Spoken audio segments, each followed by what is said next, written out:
우리가 닮고 싶은 교회라는 제목을 가지고 우리 지난 시간에 이어서 안디옥 교회 이야기를 함께 나누기 원합니다. 여러분, 우리 서로 인사할까요? 사랑합니다. 축복합니다. 우리 본문에 나오는 안디옥은 안디옥 교회는 예루살렘에서 480km 떨어진 시리아 안독입니다. 안디옥이라는 이름을 가진 도시가 그 당시에 여러 개 있었기 때문에 다른 안디옥과 구별되기 위해서 시리아 안디옥이라는 이름을 붙입니다. 지금은 이 도시가 터키에 편입되어서 이제 안티키아라는 그 도시로 지금 불려지고 있습니다. 오늘날의 그 안티키아 역시 인구 30만 명으로 터키에서 가장 큰 도시 중에 하나입니다. 하지만 2000년 전에 그 로마 제국 시대에는 인구가 50만 명 정도였던 것으로 기록하고 있습니다. 그러나 요즘으로 말하면 1000만 명 이상 되는 어떤 대도시 중에 하나였던 것이죠. 안디옥 위치가 남북을 잇는 교통 요충지였던 동시에 또 동서를 또 이어주는 주요 도시기도 했기 때문에 그 당시에 알렉산드리아와 또 그 당시에 로마와 또 이 안디옥 이 세 도시는요 로마 제국 당시에 3대 도시 중에 하나였습니다. 특별히 오늘 안디옥 교회를 우리가 중요하게 다루는 이유는 인구가 많았던 그 거대 도시였기 때문에 중요한 것이 아니라 안디옥 교회에서는 우리 교회사적으로 아주 중요한 몇 가지 중요한 사건들이 일어났기 때문입니다. 첫 번째, 안디옥 교회는요, 여러분 유대인을 벗어난 최초의 이방인 교회가 바로 어느 교회예요? 안디옥 교회였습니다. 당시 교회란 모두 유대인들을 위한 교회였습니다. 그러나 안디옥 교회부터 이방인들이 중심이 되어서 교회를 세우기 시작했고 주님의 지상명령을 수행하여서 땅끝까지 복음을 전파하며 이 선교의 사명을 감당했던 교회가 바로 안디옥 교회였던 것이죠. 또한 처음으로 그리스도를 따르는 무리라, 즉 그리스도인이라고 일컬음을 받게 되었던 바로 이름을 듣게 된 곳이 바로 안디옥 교회입니다. 세 번째는요, 이 이방인 선교 땅끝까지 이르러 주님의 복음을 증거하는 이 사명을 위해서 이방인 선교를 위해서 최초로 이방인 선교사를 파송한 교회가 어떤 교회입니까? 안디옥 교회입니다. 여러분, 누구로 파송했죠? 바울과 바나바를 선교사로 파송했습니다. 여러분, 그렇기 때문에 초대교회의 아름다운 모습들을 이야기할 때 사실 예루살렘 교회보다 안디옥 교회를 이야기하는 이유는 안디옥 교회가 행한 여러 가지 이러한 사역들 때문입니다. 여러분, 좋은 사과나무 한 그루가 있는 것보다 더 중요한 것은 무엇이겠어요? 좋은 사과나무가 모여있는 과수원이 더 중요하지 않겠습니까? 한 그루만이 아니라 많은 나무들이 함께 자라며 주렁주렁 열매를 맺게 될 때 그 과수원 얼마나 귀하겠습니까? 우리 삶을 돌아보건대 여러분들이 인생 가운데 좋은 영적인 스승을 만나게 되시고 영적인 멘토를 만나게 되시고 좋은 동역자를 얻게 되시고 심지어 좋은 배우자를 얻게 되는 건 좋은 교회를 만나게 될 때 귀한 이런 일들이 우리 가운데 일어나게 되는 것을 보게 됩니다. 그래서 우리 많은 분들이 이런 얘기를 하죠. 인생의 방황은 예수님을 만날 때 끝이 나고 신앙의 방황은 좋은 교회를 만날 때 끝이 난다. 저는 100번 이건 동감합니다. 우리가 신앙의 진정한 방황은요, 좋은 교회를 만나게 될 때 우리 신앙의 방황이 끝이 나게 되는 것이죠. 뭐라고 우리 그 교회가, 그 좋은 교회가 우리 성교회가 될 수 있기를 바랍니다. 여러분, 우리 교회가 닮고 싶고 또 우리가 본받고 싶은 이 교회, 안디옥 교회가 어떤 교회인지를 우리가 세 가지를 통해 우리가 함께 살펴보기 원합니다. 첫 번째, 한번 따라할까요? 하나님의 은혜에 붙들린 교회. 하나님의 은혜에 붙들린 교회예요. 이 안디옥 교회는요.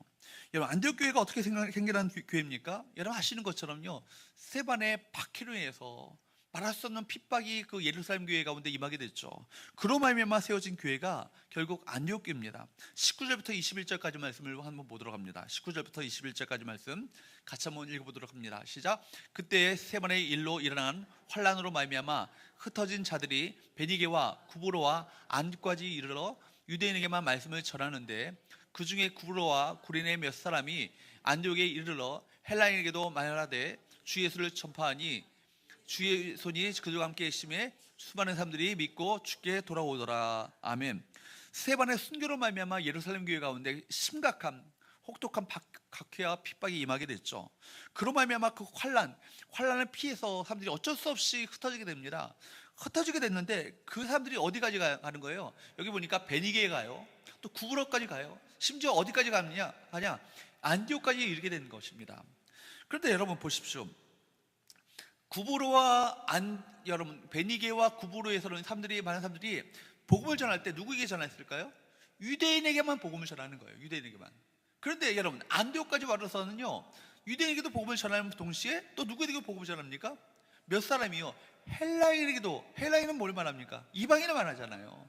그 당시에 그러니까 접촉해서는 안 되는, 참 같이 접촉하게 되면 부정해지는, 사실은 그 접촉이 금지되었던, 율법적으로 금지되었던 이방인들도 접촉하여서 그들에게 복음을 전하는 거예요. 여러분 그들이 뭘 떠올렸을까요?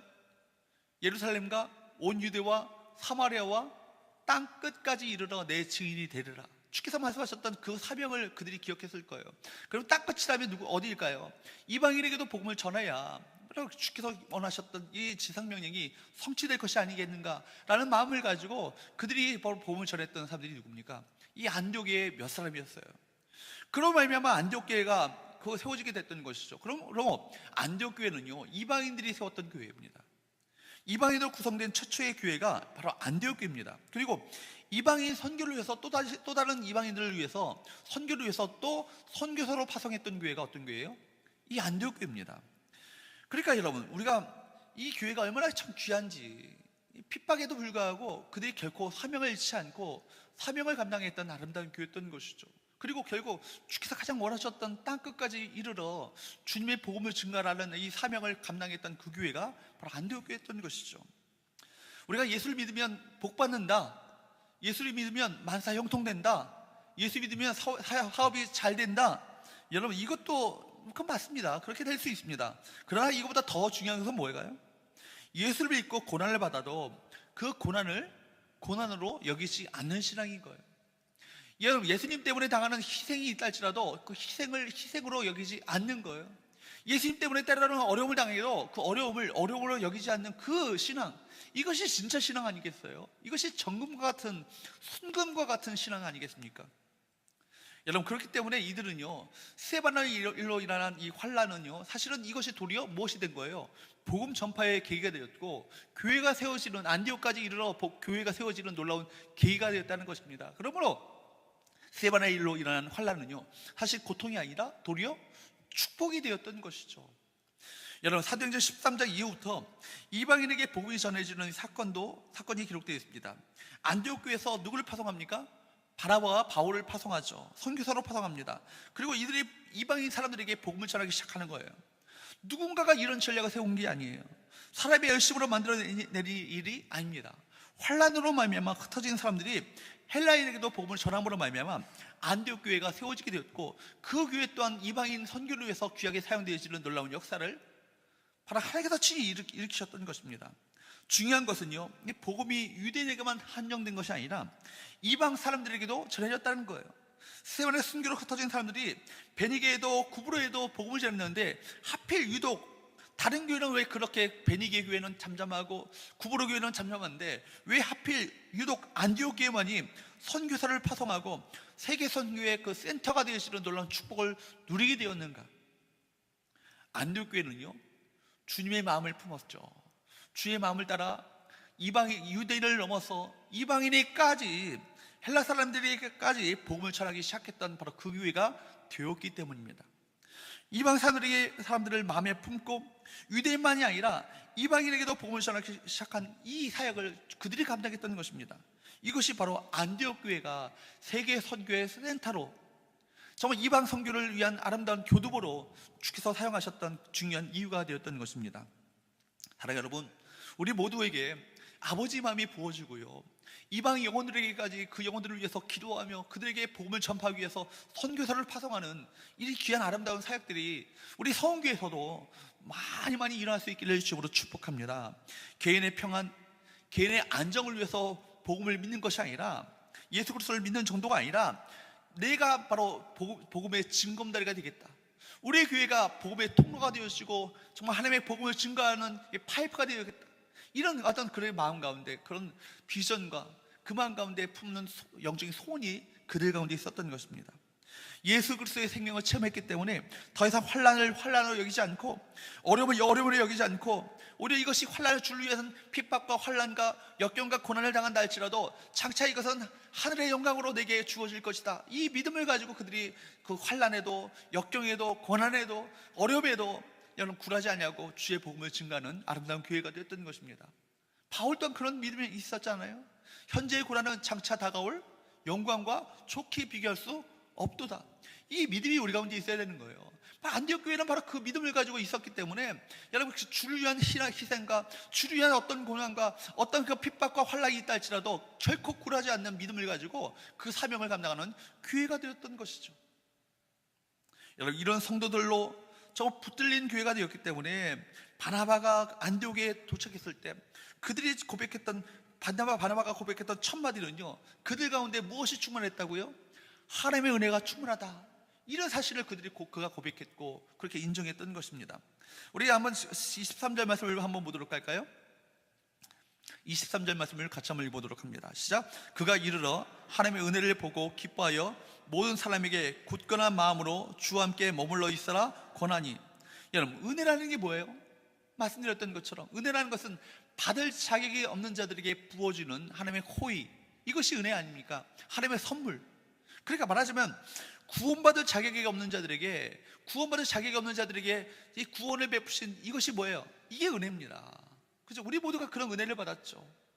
정말 도저히 의롭지 않은 우리 죄인들을 향하여서 하나님께서 의롭다라고 칭해 주시고 우리 의인으로 우리를 인정해 주셨어요. 이게 뭐예요? 칭의의 교리 아니에요. 칭의 또한 바로 은혜죠. 여러분, 전혀 완전하지 않은 자를 완전하다고 인정해 주신 것이 바로 성화입니다. 바로 이것이 은혜죠. 바나바가 본 것은요, 안디옥 교회가 얼마나 어떤 규모가 어느 정도인가, 또 어느 수준의 사람들이 모여 있는가, 재정적인 상태가 어떤 정도인가, 이걸 본 게 아니에요. 그들 가운데 뭘 봤다고요? 은혜를 봤다라는 거예요. 은혜를 봤다. 아무래도 이제 제가 목사님들이 모임을 이렇게 가보면요, 목사님들이 모임 속에서 서로 묻는 게 있어요. 교회가 좀 어느 정도 주일날 모이세요? 이런 교인들이 와서 숫자를 물어봐요. 목사님들이 아무래도 직업병인 것 같아요. 만나면 교회에 어떤 목사인 거 알고 그 교회는 어느 정도 주일날 어느 정도 모입니까? 물어보고 재정 상태를 물어보는 거예요. 1년 예산이 어느 정도입니까? 딱 보면요, 1년 예산이 얼마다 그러면 딱 그 교회의 어떤 그 수준을 알 수 있거든요. 근데 여러분, 지금 재정적인 규모나 어떤 그 숫자가 얼마나 모이는가, 이걸 본 게 아니라는 거예요. 뭘 봤다고요? 하나님의 은혜를 보고 보았다라고요. 여러분, 이것이 바로 안디옥이 봤던 그 관점 아니겠습니까? 여러분, 안디옥 교회라고 약점이 없겠어요? 여러분, 안디옥 교회라고 여러분 그 교회도 사람이 모인 곳이니까 문제가 많았을 것입니다. 심지어 어떤 다른 교회에서 수십 년 신앙생활하다가 이 교회로 옮겨온 게 아니에요. 이제 예수를 처음 믿고 예수를 믿기 시작한 막 그 초보 신자들입니다. 그러니까 얼마나 그들이 믿는 게 얼마나 가당치 않겠어요. 얼마나 허접한 어떤 신앙적인 지식을 갖고 있었겠습니까? 그리고 그들의 어떤 성경이 그 당시에 있었던 시대도 아니잖아요. 성경을 구경이라고 할 수도 없는 그런 시대 가운데 있었기 때문에 건너 들은 얘기 갖고 겨우 예수 믿었던 사람들이 그 안디옥 교회 사람들입니다. 그러니까 그들 가운데 약점을 지적하려면 얼마든지 지적할 수 있고 단점을 지적하려면 지적할 수 있었지만, 그런 하나님의 시각을 가지고 그 교회를 바라보고 있습니다. 안디옥 교회가 가졌던 그 영적 파워는요, 뭐예요? 주님의 은혜가 그 교회 가운데 함께 있던 교회라는 거예요. 저는 바라기는 우리 성원교회, 이름이 너무 좋죠. 거룩한 은혜의 교회 아니에요? 거룩한 은혜의 교회, 그죠? 우리 교회가 내세울 수 있는 자랑이 있다면 무엇을 내세워야겠습니까? 어떤 세상의 어떤 권력자들이 모인 교회, 어떤 세상의 재벌이 모인 교회, 세상중 어떤 많은 어떤 그런 사람들이, 수많은 사람들이 많이 몰려서 그 숫자를 자랑하는 교회보다 더 중요한 것은 뭐예요? 우리 교회가 하나님의 거룩한 은혜가 있다, 그죠? 이것이 우리 교회의 진정한 자랑거리가 되어야 되고, 바로 이것이 우리가 꿈꾸는 교회의 모습인 줄로 믿습니다. 스데반의 일로 흩어진 사람들은요, 인간적으로 눌러볼 때는요, 참 약한 사람들이에요. 참 보잘것없는 사람들입니다. 그러나 은혜의 눈으로 보게 되면 가장 능력 있는 사람들이었던 것입니다.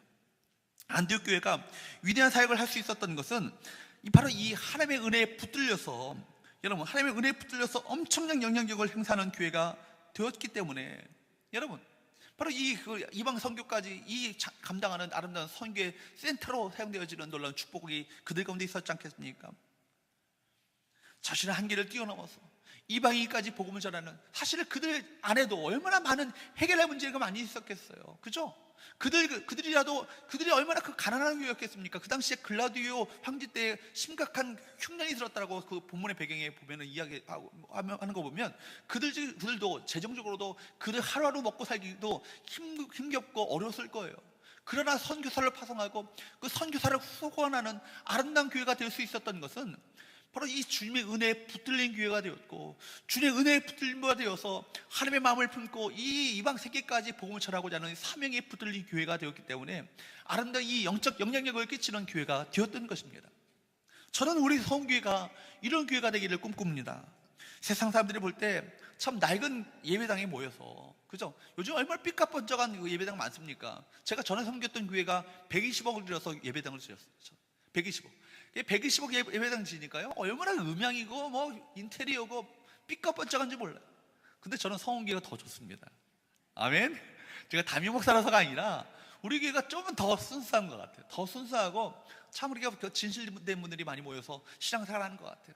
참 우리가 어떤 부유한 사람들이 아니라 할지라도 어쩌면 서울 시내 중랑구의 중화동 변두리 지역에 속해 있는 교회라 할지라도 우리 교회가 영적 눈으로 바라보게 될 때 하나님의 은혜에 붙들린 바 되어져서 엄청난 영향력을 끼치는 교회로 우리가 꿈꾸며 우리가 살아가게 될 때 얼마나 우리 이 교회를 통해서 놀라운 하나님의 축복과 은혜를 부어주시겠습니까? 주님의 은혜의 손이 함께 하심으로 말미암아 위대한 사역을 감당하는 그런 교회가 되기를 주님으로 축복합니다. 그로 말미암아 우리가 꿈꾸시기 바랍니다. 우리가 살고 있는 이 서울 중랑구뿐만 아니라 서울과 이 대한민국에 복음의 영향력을 끼치는 아름다운 이 거룩한 정말 안디옥 교회 같은 그런 교회로 우리 서운기를 사용하여 주옵소서. 정말 안디옥 교회가 실제로 그랬잖아요. 그 교회가 무슨 대단한 교회 아닙니다. 그런데도 불구하고 아버지의 마음에 정말 마음을 품고 하나님의 은혜에 붙들림 바 되었을 때 그 교회가 아름답게 영적 영향력을 끼치는 교회가 되었던 것처럼 바로 우리 교회가, 우리 서운교회가 바로 그런 교회가 되시기를 주로 축복합니다. 두 번째로 한번 따라할까요? 성령과 믿음이 충만하여 성도를 사역자로 세우는 교회. 여러분, 성령과 믿음이 충만하게 되면요, 아버지께서 뭘 원하시는지 알아요. 정말 아버지께서 참 뭘 꿈꾸시는지를 알아요. 그렇기 때문에 바로 그 일을 감당하기 위해서 성도들을 한 사람 한 사람을 사역자로 세우는 그런 위대한 사역들을 감당하게 될 줄로 믿습니다. 우리 교회 세 번째 그 비전이 뭐예요? 성도를 뭘로 세우는 거예요? 그냥 출석교인으로 만드는 게 아니에요. 뭐예요? 한 사람 한 사람을 사역자로 세우는 이런 교회, 그런 교회가 될 수 있기를 축복합니다. 저는 바라기는요, 많은 그냥 밀물처럼 왔다가 썰물처럼 빠져나가는 그런 출석교인만 많은 교회가 되기 원하지 않습니다. 한 사람 한 사람이 주를 위해서 아름답게 헌신하고 주를 위한 아름다운 사명에 붙들림 바 되어서 아름답게 그런 주를 위한 희생과 고난까지도 감사하고 아름답게 헌신하는 그런 믿음의 사람들이 세워지는 그런 교회가 될 수 있기를 간절히 소원합니다. 한번 우리 오늘 부분 한번 보십시오. 22절 말씀을 보도록 할까요? 22절 말씀을 보도록 합니다. 시작. 예루살렘 교회가 이 사람들의 소문을 듣고 바나바를 안디옥까지 보내니, 지금 이 얘기가 우리 지난 시간에 이어서 우리가 말씀드리자 보면 이 사람들의 소문은 뭐예요? 안디옥까지 이르러 유대인뿐만 아니라 누구에게도 복음을 전했다고요? 헬라인까지 복음을 전하는 거예요. 헬라인은 즉 말하자면 이방인이죠. 이방인까지 복음을 전하는 거예요. 그러니까 율법적으로 볼 때 이방인을 접촉하는 것은요, 함께, 이방인은 부정한 사람이잖아요. 더러운 사람이라고요. 그렇기 때문에 이방인과 함께 접촉하게 되면 어떻게 될까요? 같이 부정해지는 거예요. 같이 더러워지는 거예요. 그러니까 이방인과 상종도 하지 말아야 돼요. 접촉도 하지 말아야 되는 거예요. 그런데 여러분 보십시오. 지금 이들이 바로 주님의 그 명령을 기억했겠죠. 땅끝까지 이르러 주의 복음이 증거된다는 사실을 기억했을 때 그들이 헬라인에게도 복음을 전하고 땅끝까지 복음을 증거하는 사명을 감당하기 위해서 이방인들을 접촉하고 그들을 정말 믿음의 사람으로 세우고 그들을 정말 신앙의 사람으로 세우는 놀라운 일들이 어디 일어나고 있어요? 안디옥에서 일어나고 있는 거예요. 그러니까 예루살렘 교회가 그 소식을 듣게 됐어요. 그래가지고 이거 좀 뭔가 좀 잘못된 거 아닌가, 이 사실을 좀 철저하게 조사해서 보고하도록 해라. 근데 조사 처리위원을 누구 파송했냐면 바나바를 파송한 거예요. 여기에 분명히 이방인에게도 복음을 전하는 것, 뭔가 잘못된 것이 있을 것이다. 철저하게 조사해서 보고하고 조사해서 처리하도록 해라. 심지어 어떤 잘못된 것이 발견된다면 바로 이 사실을 발견해서 예루살렘 총회가 바로 이 교회를 치할 수도 있지 않겠습니까? 한번 보십시오. 그런데 여러분 보십시오. 그래서 바나바를 조사 처리원으로 파송하는 거예요. 근데 바나바가 그 교회에 와서 뭘 본 거예요? 23절 말씀을 보도록 합니다. 23절 같이 한번 보도록 할까요? 시작.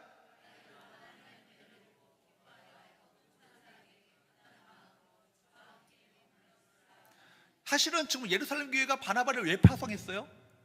지금 안디옥 교회에서 이방인을 에게까지 접촉하여서 이방인들과 이 일을 예수 믿게 하는 이 일들이 뭔가 좀 잘못된 것이 같으니까 철저하게 조사해서 처리하도록 하라 하면서 바나바를 파송했다는 얘기예요. 그러면 바나바가 와서 할 일이 뭐예요? 뭔가 잘못된가를 하나하나 낱낱이 따져보면서 잘못된 것을 바로잡으려고 조사하고 처리하고 그런 일들을 해야 되잖아요. 근데 바나바가 뭘 한 거예요? 23절 모습을 보여요. 그가 이르러 뭘 봤다고요? 하나님의 은혜를 봤다고요. 하나님의 은혜를 보고 기뻐하여서 모든 사람에게 굳건한 마음으로 주와 함께 머물러 있으라 권하니. 하나님의 은혜를 보고 기뻐합니다. 그 체계도 없고요, 조직도 변변하지 못한 교회였지만 그들 안에 있는 하나님의 은혜를 바라보면서 바라보는 조사 처리위원으로 왔다가 도리어 뭐 어떻게 하는 거예요? 아, 내가 이 교회를 내가 주님과 함께 든든히 말씀으로 든든히 세워야겠다라는 사명감에 아예 거기에 머물러게 있게 됩니다. 정착하게 되는 것이죠.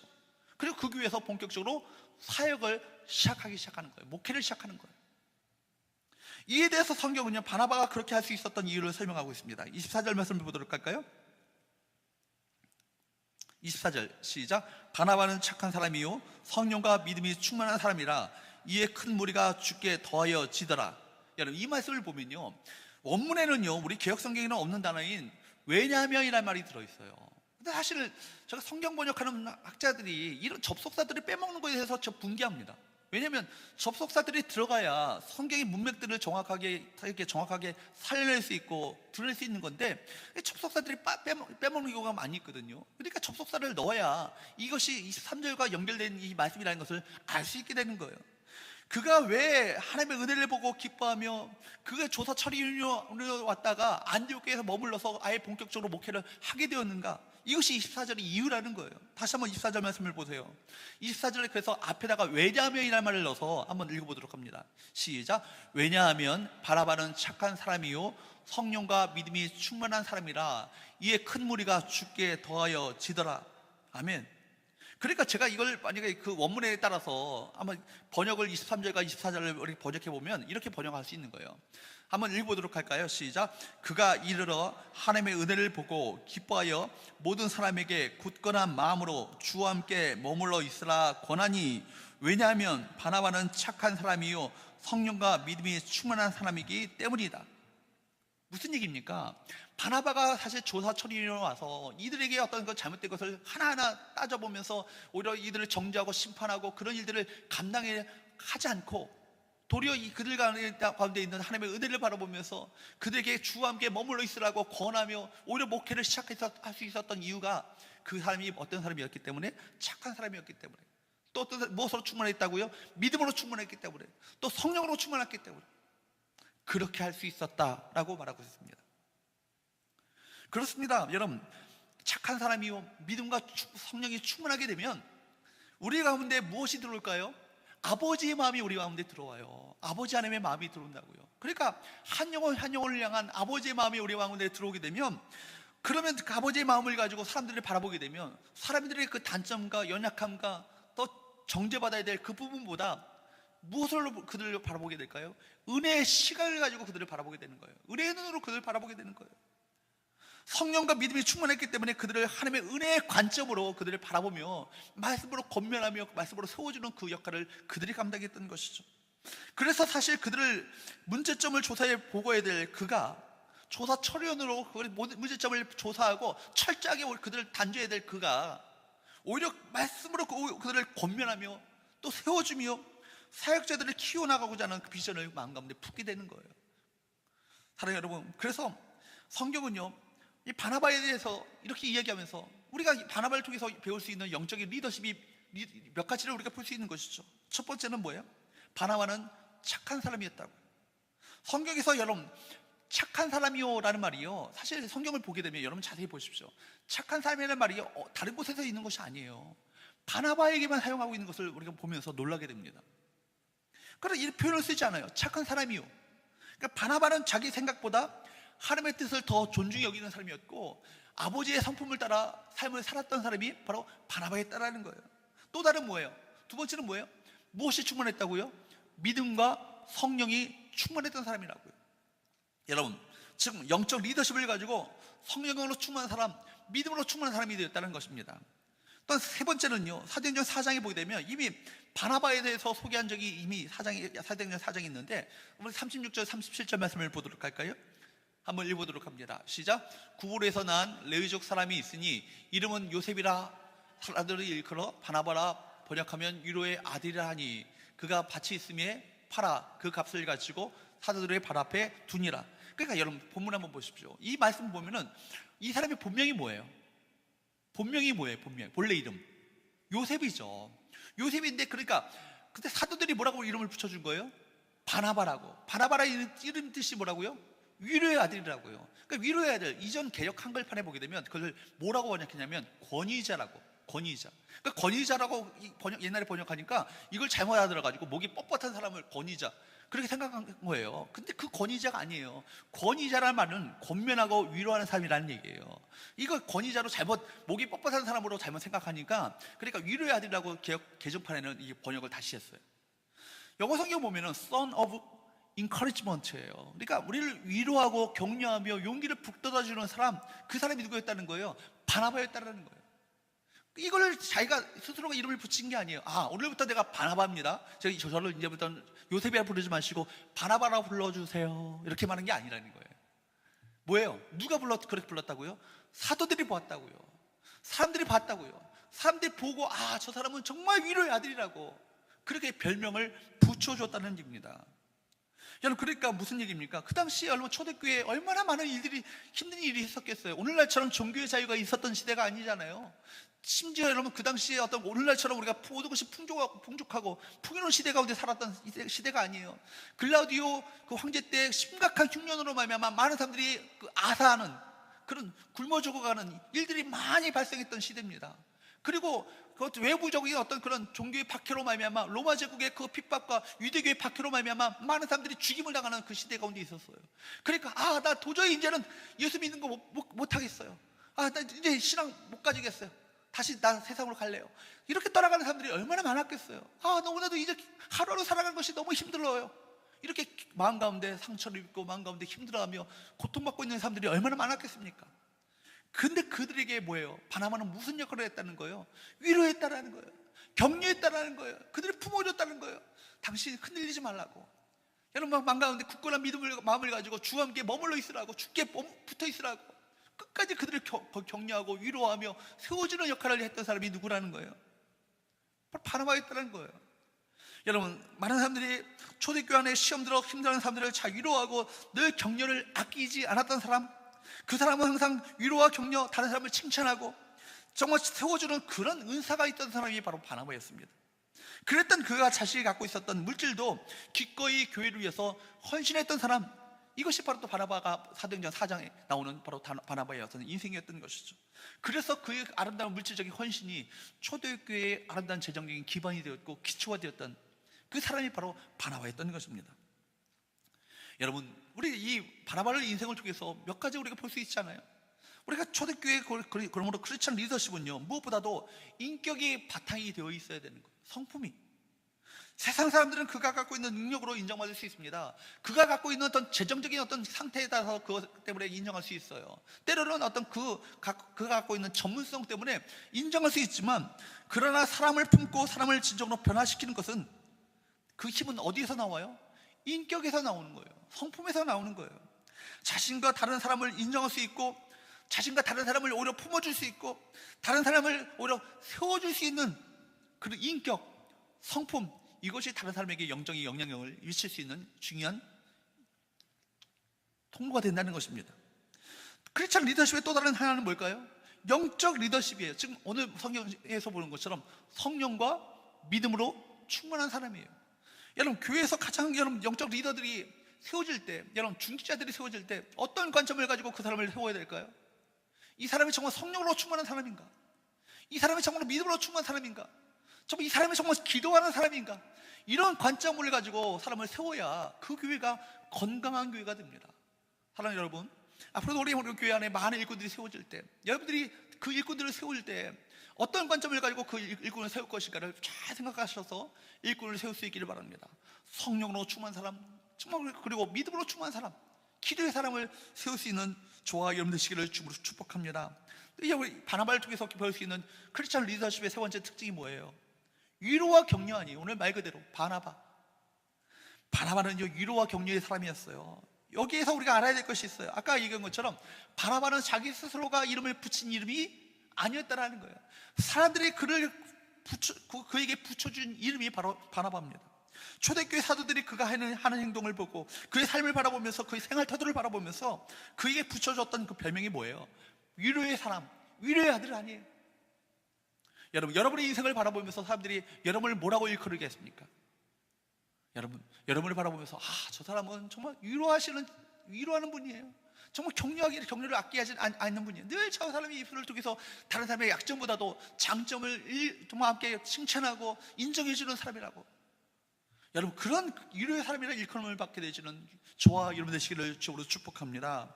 소망 없이 절망하고 있는 사람들을 격려하는 바나바와 같은 위로자가 되시기를 바랍니다. 여러분들이 남편들을 여러분 아내들이 남편을 칭찬하시고 격려하셔야 돼요. 남편은요 아내의 격려를 먹고 자라는 사람이에요. 그죠? 제가 옛날 때부터 지금까지 하는 얘기가 있어요. 당신은 한국의 미래라고. 내가 뭐라고? 무슨 한국계 미래야? 막 이런 생각이 드는데 그런 얘기를 하면요 정말 내가 한국계 미래가 될 것 같아. 그죠?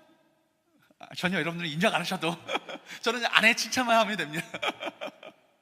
여러분, 아내들도 마찬가지예요. 남편들이 아내를 칭찬하면서 또 인정해줘야. 제가 집사람한테 당신이 우리 교회에서 제일 예쁘다고. 제일 예쁜지 알아 자기가. 이렇게 칭찬하고 격려해 줄 수 있어야 돼요 서로가. 그죠? 여러분 자녀들도 마찬가지 아니에요? 자녀들도 부모의 격려와 칭찬을 먹고 자라는 아이들이 자녀들 아니에요? 그런 자녀들이 큰 인물이 되지 않겠습니까? 정경화 세계적인 파이널리스트, 여러분 한번 유튜브 영상을 통해서 최근에 그 정경화 영상을 찍은 거 한번 보시라고요. 보게 되면요 정경화의 배우에 그가 누가 있었는가를 알 수 있어요. 어머니가 정경화에 대한 무한적인 어떤 격려와 칭찬과 인정이 그 가운데 있었기 때문에 때로는 실패하고 때로는 예선에서도 떨어졌는 그걸 칭찬하고 격려해주는 그 칭찬을 들을 때마다 똑같은 얘기 듣는데 불끈불끈 힘이 나고 다시금 새롭게 도전하겠다는 용기가 생긴다는 거예요. 세계적인 바이올리스트 그 정경화 배우에는 바나바 같은 엄마가 있었구나, 이 사실을 알게 되는 거예요.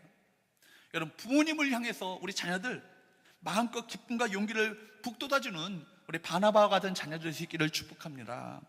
여러분, 바나바 같은 이런 인격과 영성은요 안디옥 교회를 부흥시키는 원동력이 되었다라는 거예요. 또 우리가 바나바가 어떤 리더십을 갖고 있었는가 볼 수 있는 중요한 말씀이 있죠. 25절 말씀을 또 보도록 할까요? 25절 같이 한번 볼까요? 시작. 바나바가 사울을 찾으러 다수에 가서, 바나바는 계속해서 늘어가는 성도들을 바라보면서 자신의 한계를 느낍니다. 그리고 자신의 동역자를 구하는 거예요. 근데 동역자를 구하는데 누구를 찾았냐면 자신의 유익을 따라 구하는 것이 아니라 오히려 교회의 유익, 하나님 나라의 유익을 위해서 바울을 선택했습니다. 바울이 어떤 사람이에요? 사실은 자기의 영적인 그가 처음에 초대교회 왔을 때 그가 초대교회 그 교회를 소개해주고 신앙생활을 이렇게 하는 것이라고 신앙생활의 ABC를 가르쳤던 사람이 누구예요? 바나바 아니에요? 그러니까 바나바는요 사도 바울의 사실은 스승이, 영적 스승이, 선생님이에요. 멘토예요. 그런데 나중에 보면요 동역자 바울요 이 사람이 더 세워집니다. 그리고 나중에 사도행전 13장 이후에는요 두 사람을 소개할 때 바울과 바나바로 소개되는데 14장부터는요 순서가 바뀌어요. 바울과 바나바, 오히려 바울을 더 세우는 거예요. 나중에는 15장 이후부터는요 바나바의 이름이 거의 나타나지 않고요 바울의 사역만 소개되고 있습니다. 이런 바나바는요 바울이 자기보다 커져가는 모습을 보면서 저 인간이 나보다 더 못했던 인간인데 이렇게 생각하지 않았다라는 거예요. 오히려 서운함을 가질 수 있는데 그런 인물이 아니었어요. 바울이 더 커지고 사역이 더 활발해지는 모습을 바라보면서 도리어 오히려 바울을 축복하는 존재가 됐다는 거예요. 여러분, 안디옥 교회가 부흥할 수 있었던 원인은 뭐예요? 교회 안에 시기와 질투가 사라졌어요. 오히려 다른 사람이 더 잘 되어지는 것을 더 칭찬하고 격려하며 오히려 그 용기를 북돋아주고 더 그 사람을 세워주는, 아름다운 세워주는 리더십이 교회 안에 가득했기 때문에, 다른 사람을 세워주는 리더십이 가득했기 때문에 그 교회가 엄청난 하나님의 영적 부흥을 경험하는 놀라운 역사가 그 교회 가운데 있었지 않았어요? 사랑하는 여러분, 예수님께서는요 그 제자들을 바라보면서 너희가 나보다 더 큰 일을 할 것이라고 그렇게 격려하셨다는 거예요. 예수님은 얼마나 어떤 분이십니까? 정말 세상에서 가장 위대하시고 가장 크신 분 아니세요? 근데 제자들에게 격려하기를 너희가 나보다 더 큰 일을 할 것이라고 그렇게 격려하시는 주님의 그 격려가 있었다는 거예요. 여러분, 바나바를 통해서 사람들이 뭘 느꼈을까요? 예수님을 바라봤을 거예요. 아, 예수님의 모습이 아마 바나바 같을 것이다. 아마 그렇지 않겠습니까? 바나바의 인격과 성품과 믿음과 성령으로 충만한 모습을 바라보면서, 그리고 바나바 같이 나도 신앙생활 한다면 바나바 목사님처럼, 바나바 장로님처럼, 바나바 권사님처럼, 바나바 집사님처럼 내가 신앙생활을 해야지, 이런 마음을 사람들이 품었지 않았겠습니까? 그들의 영적 영향력을 끼쳤고, 그런 말미암아 이 신앙의 모델이 되어짐으로 말미암아 많은 또 다른 제2의 제3의 바나바들이 교회 안에 가득하게 됐을 거예요. 이것이 어떤 교회예요? 안디옥 교회예요. 여러분, 바로 주님 닮은 사역자들이 많이 발출됐을 것입니다. 바나바 같은 또 다른 사역자가 세워졌을 것이고, 바울 같은 사역자들이 많이 교회 안에 세워졌을 것입니다. 바로 성도를 사역자로 세우는 교회가 되었던 것이죠. 여러분, 다시 24절 말씀을 보세요. 같이 한번 읽어보도록 할까요? 시작. 바나바는 착한 사람이요 성령과 믿음이 충만한 사람이라 이에 큰 무리가 주께 더하여 지더라. 본문의 말씀은요 단지 교회의 숫자가 더 많아졌더라, 교회가 더 규모가 커졌더라, 이렇게 말하지 않고 뭐라고 말합니까? 이에 큰 무리가 주께 더하여 지더라. 여러분, 바나바 같은 사람은요 사람이 따라요. 바나바 같은 사람은요 주님이 사람들이 붙는다고요.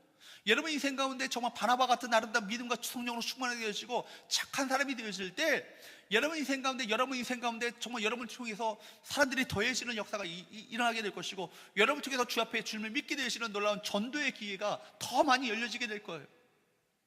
진정한 부흥은 뭐예요? 주님께 더 많은 영혼들이 더해지는 거예요. 그죠? 주께 더하여진다는 것은 뭐냐면 주님을 위한 제자들이, 주님의 제자들이 더 많아졌다는 것을 말하는 거예요. 단순히 출석 교인이 많아지는 것이 아니라, 그죠?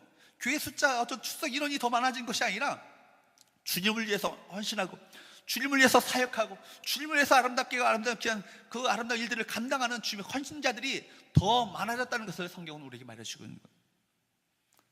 여러분, 제 마음속에는 여러분 목회자보다 더 훌륭한 평신도 사역자들이 더 많아지는 그런 교회가 되기 바랍니다. 저보다 더 훌륭한 우리 평신도 사역자들이 우리 서원교회를 이끌어가는 그런 꿈을 저는 꿈꾸고 있습니다. 여러분, 목회자 한 사람 때문에 교회가 성장하고, 목회자 한 사람이 더 없으면 교회가 침체하는 그런 교회가 되지 않고, 오히려 목회자보다 더 훌륭한 평신도 사역자들로 말미암아 교회가 더욱더 놀라운 영적 부흥을 경험하는 아름다운 바로 그 교회가 될 수 있기를 주님으로 축복합니다. 세 번째, 마지막으로 한번 따라할까요? 그리스도인임을 존귀하게 고백하는 교회. 여러분, 그 안디옥 교회는요 그들이 그 영적 정체성이 무엇인지를 그들이 알게 되었고, 그것을 들었을 때 엄청난 그 자부심과 그 마음 가운데 그 자랑거리로 여겼던 교회가 바로 안디옥 교회입니다. 뭐라고 불렸다고요? 그리스도인이라고. 바나바와 그 바울, 즉 사울은 사람들이 죽게 더해진 것으로 만족하지 않았어요. 그들은 주님을 위한 사역을 감당할 수 있는, 과연 그 사역을 감당할 수 있는 사역자들이 누가 있을 것인가, 그 사역자를 세우겠다는 그 비전 아래 사역자들을 훈련하기 시작합니다. 무엇을 훈련했을까요? 하나님의 말씀으로 훈련했습니다. 25절 26절 말씀을 보도록 합니다. 같이 한번 볼까요? 시작.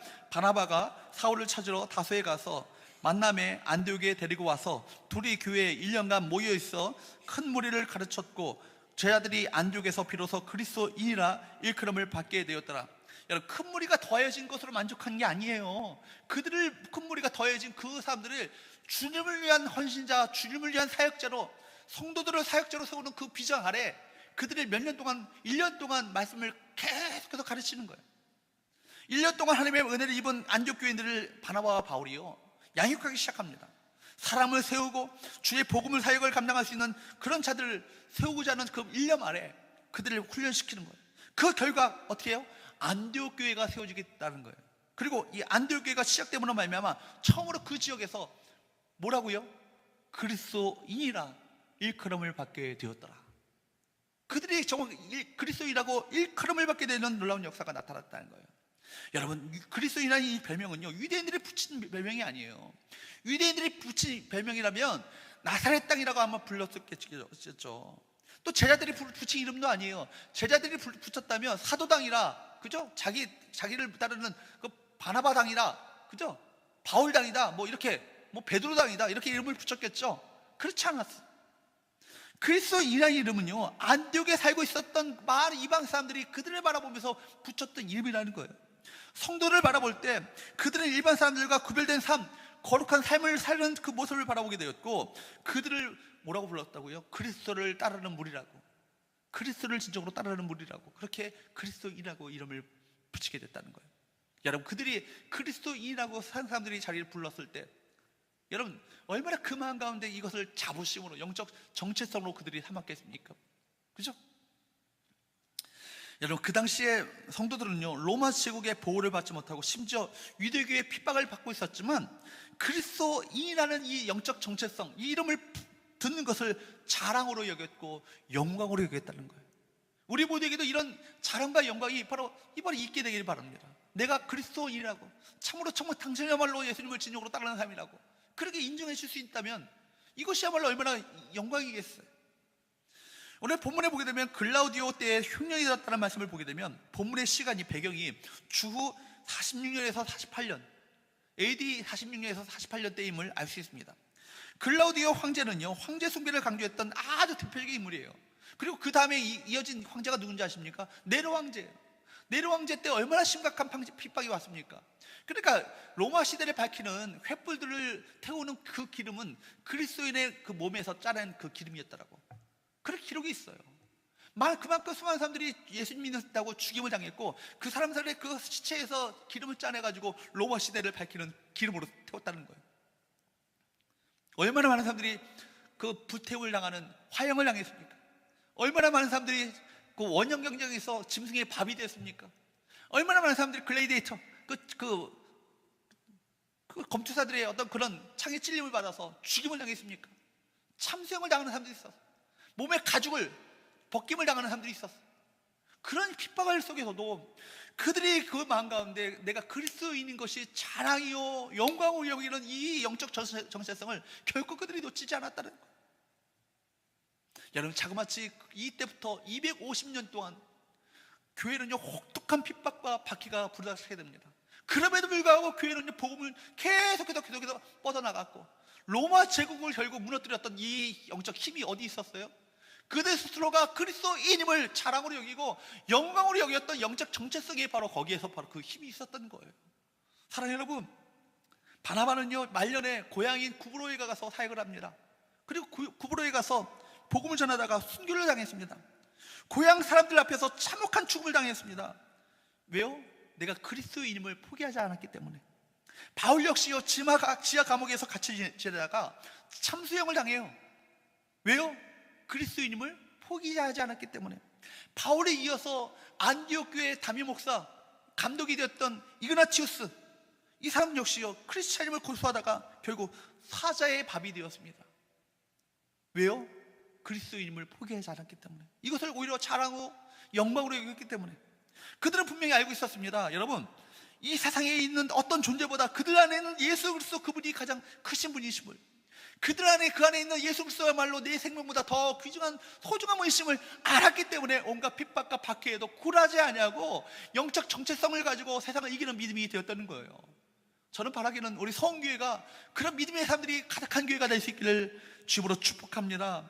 그리스도의 이름을 존귀하게 여기고 그분을 위한 핍박과 고난이 할지라도 장차 다가올 영광과 좋게 비교할 수 없다라고 생각하면서 꿋꿋이 믿음으로 돌파해 나가는 믿음의 성도들 가득한 교회, 그 교회가 바로 성교회가 될 수 있기를 주님으로 축복합니다. 말씀을 맺겠습니다. 우리 교회가 진정으로 하나님의 은혜에 붙들려 살아가는 교회가 되기 바랍니다. 하나님의 은혜로 가득한 교회가 되기 원하고요. 하나님의 은혜가 충만한 교회가 되어서 다른 사람은 서로를 바라볼 때 은혜의 관점을 가지고 서로를 세워주고 격려하며 위로하는 아름다운 교회가 되기 바랍니다. 또 우리가 교회가 성령과 믿음으로 충만해져서 모든 성도들이 그 교회만 왔다 갔다 하는 그 출석교인이 아니라 사역자로 세워지는 아름다운 교회가 될 수 있기를 주로 축복합니다. 우리 교회가 그리스도의 이름을 신실하게 존귀하게 고백함으로 말미암아 그리스도를 신실하게 따르는 진정한 하나님의 주님의 참된 제자가 되어지는 아름다운 바로 그 교회, 우리 성교회가 될 수 있기를 주로 축복합니다. 기도하겠습니다.